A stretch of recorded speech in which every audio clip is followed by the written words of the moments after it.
కాని ఆధ్యాత్మికంగా ఈ మూడు ముడతలు విశ్వ నిర్మాణానికి సంబంధించిన బ్లూ ప్రింట్ లాంటివి. అవి ఈ సృష్టిలోని అనేక త్రిత్వాలను అంటే మూడుగా ఉండే సమూహాలను సూచిస్తాయి.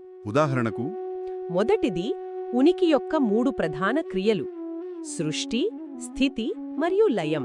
సృష్టి, స్థితి, లయం. రెండవది ప్రకృతి యొక్క మూడు గుణాలు: సత్వ, రజో మరియు తమో గుణాలు. ఈ మూడు గుణాల కలయికే ఈ ప్రపంచం.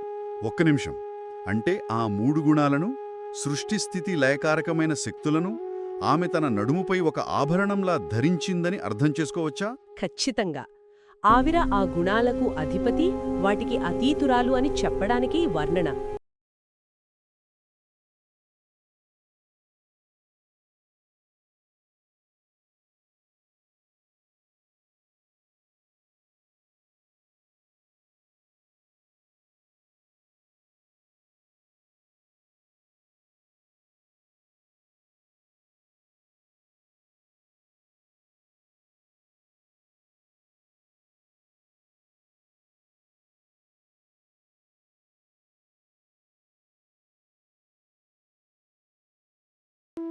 ఇంతటి కరుణాభారాన్ని, మూడు లోకాలను, త్రిమూర్తులను, త్రిగుణాలను, ఇలా మొత్తం విశ్వాన్ని తనలో ఇమిడ్చుకున్న ఆ దేవి నడుము విరిగిపోయేంత సన్నగా, దాదాపు లేనంత సూక్ష్మంగా ఉండటంలో ఉన్న అసలు ఉద్దేశ్యమేమిటి?